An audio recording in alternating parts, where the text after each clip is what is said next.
Hi, it's the 13th of October 2019 and I'm at home today working on my truck a little bit. Not long after I bought my truck, actually 2 weeks, I tried to take it into the garage of my house, and we had had a little bit of early season snow and some freezing. And I hit a patch of ice and the side of the truck slid and bumped the garage door frame. Put a nice crease in it. And I have been working at it since last spring to get the dent out. I've gotten about 99% of it out, but today what I'm going to do is work on it a little bit more with a Paintless Dent repair glue pull kit. Oh, I'm being paged. Yes? You want some help? Oh, anyway, my assistant is down here. See if she'll let me pick her up. This is my assistant, Gracie Grayfur. She is often a little bit demanding of my time. Doesn't understand why I would want to work on the truck rather than pay attention to her. But that's to be expected. So I'm going to put her down and finish this intro.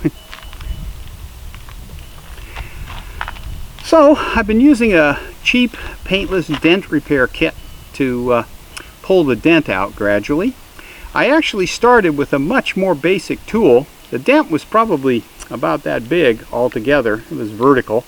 I've been working at it with a glue pull kit and gradually pulling it out a little bit more each time I try. Now, I'm not patient enough to just sit down and work at this for a whole day and probably get it done.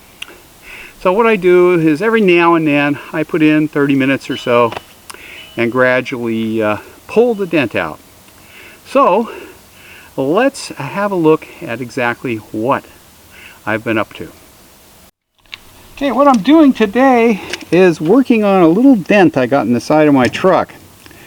And I'm trying to use a Paintless Dent repair setup to gradually pull the dent out.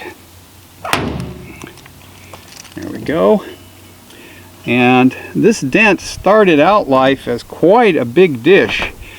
And I took about 99% of it out with my toilet plunger. Just wetted it out, stuck the toilet plunger on there and worked it a few times, and I was able to pull almost all of the dent out, except for right along this body line crease and a crease up above here.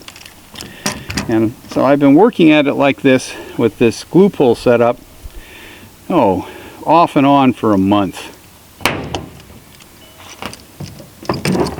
as I attempt to very slowly pull everything back. And this is isopropanol I'm using. It breaks the bond of the hot glue, so you can just peel it off and it won't affect the paint. There we go. Let that dry a little. You can just peel that right off with isopropanol on there. It gets in there and just breaks the bond. There we go, like that. A little bit right there. And there. When I'm finished doing this today, I will clean off any residual glue with a little more isopropanol, or if I get impatient, I find that a little paint thinner does the job very nicely. And then there is a tiny scratch in the paint right there that I have some touch-up paint to go over that with. So you can see it's slowly coming out. Go up here and we'll do this pull again. Put that on a little lower. So I've done 8 pulls down here. As I said, I'm going to do 10, and every time I do this, which every now and I spend 20-30 minutes at it every week or so. And every time I do it, I get a tiny bit more out. And it's very, very gradually coming back to where it's supposed to be. And so far, I think I've spent something like $22 for the glue pull kit and $18 for the touch-up paint. So I'm going to have about $40 in this repair when I finally give up. And I did get an estimate to fix it, and they told me just under $1,000. So it's worth a little of my time to play with this. I mean, ideally, if I could get in behind this and push it out, I would, but I believe this is a double wall in here, and it just isn't possible to get in there. Okay, let's see if we can't pull a little more of that crease out.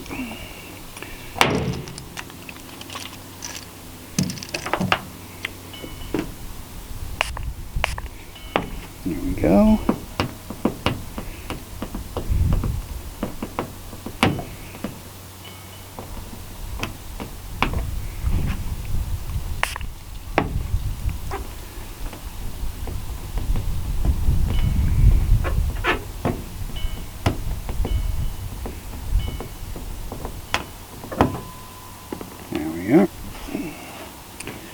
Yeah, it's slowly coming out. So we will do glue pull number 10 here.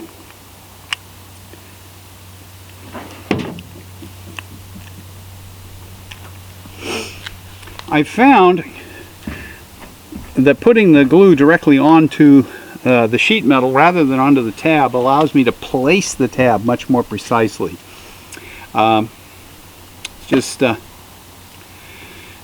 I've never seen anybody else do that, but you know, I've tried it and I'm fairly happy with being able to place the tab like that. Just feel a little indentation there. I measured it a few weeks ago and it's like 128th of an inch. But with my homemade line board here, you can see the irregularity in the lines right there. And ideally, I'd like to have the lines just go straight across that area. Let's see if they show up this way too. Yeah, there's a little bit of irregularity. Most of it's right up here. And we look at with the lines the other way. Okay, just let this set for a little bit longer, then we'll give it another tug. Yeah, I stopped the camera, but that's been about 45 seconds. So, there we go. And we will, I think I've got... Oh, Todd? Yeah? I'd like to sit out to the sailboat in about 15 minutes. Okay. Which means the truck might need it. Yeah, I'll move it. Okay. I'm just about done. All right.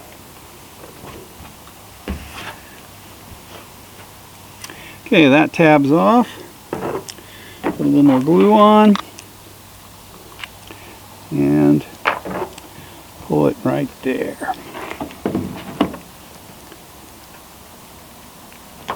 So we'll let that set up for about 30-40 seconds and give it another tug.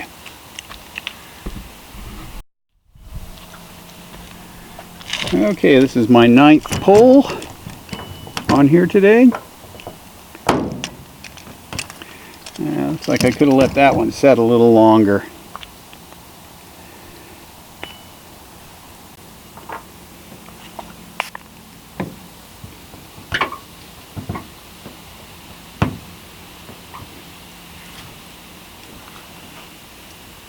Just isopropanol I'm wiping off there with my sleeve, so it's not a big deal that it gets on my sleeve.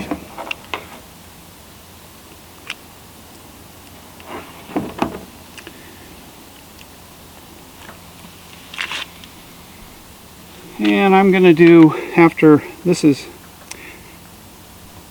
next to the last pull, I'll do one more up here to see if I can smooth that out. Just a little tiny bit more. I can see it still. However, if you didn't know it was there, you probably wouldn't notice it.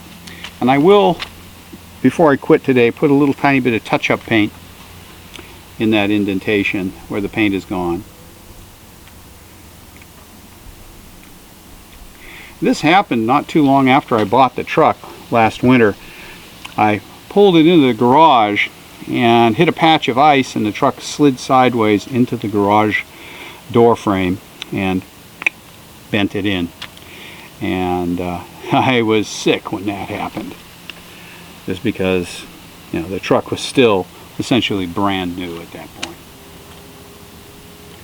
But considering that there was a fairly noticeable dent over an area sort of like this when I started, I think I've gotten it back pretty good, just playing at it like this.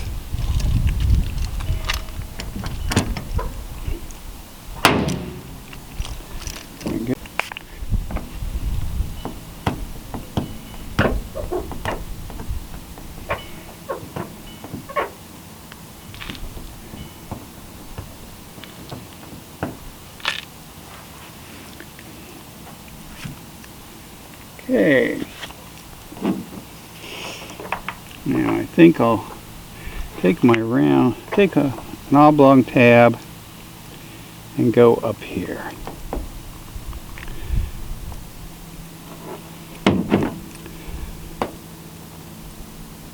There we are. Well, I think I made a difference here today. It's still, you can still feel it pretty well, but no, it's not anywhere near as bad as it was. So we'll let that one set up and pull it off, and then I'll move the truck because my wife wants to take the car out, and it's in the garage in front of the truck, and then do the touch-up paint right here. Okay, that's been on there for a bit over a minute. I did some tidying up. There we go, came off clean. And we'll see how this peels off. Yeah, I don't know if it changed much, but it did change a little. Let's just tap that down a little on either side.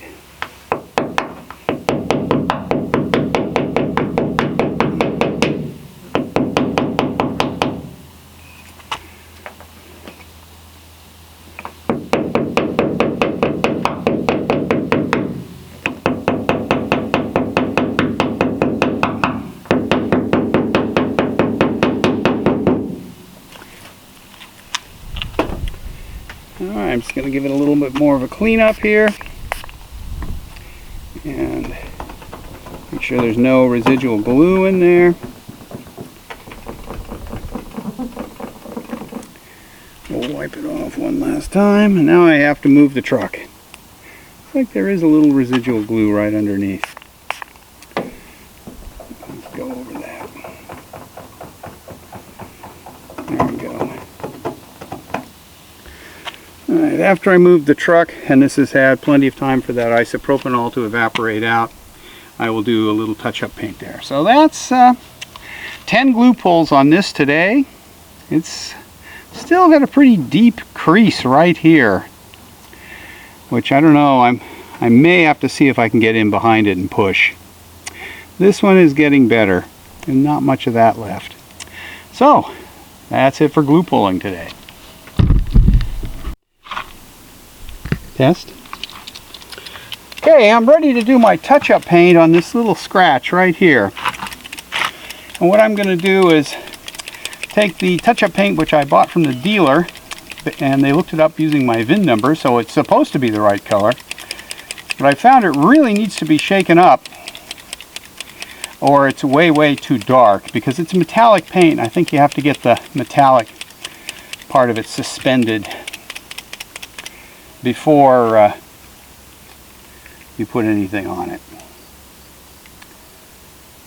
So I'm going to do the paint today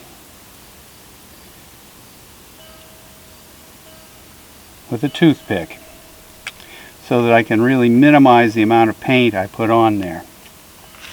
I just want to get it right in the scratch.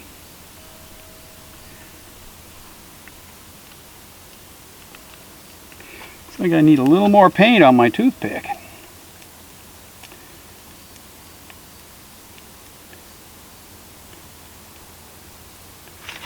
Try it now.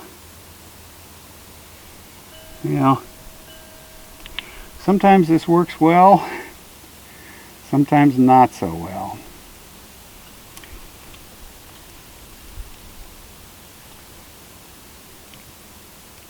Alright, that's not going to work, I don't think. Unless there's just a dab right there. There we go.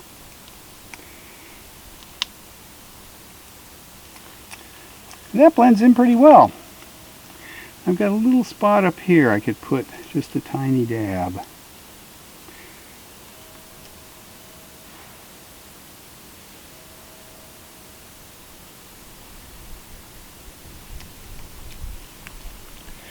Now,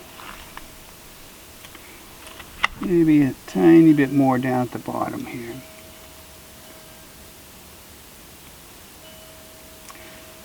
The trick with this is to not put very much paint on, because if you get too much on, it'll really stand out. And when I finally get to the point where I decide I'm finished with trying to pull the dent out, I will paint it and sand the paint down flush with very fine sandpaper, probably 2000 or 3000 grit, and then we'll buff it back. And then this paint from the dealer also includes some clear coat to protect it. And I think when that's done, it'll look about right. It's a pretty good match if you remember to shake it up properly. If you don't, it's way too dark. So there we go. That's that.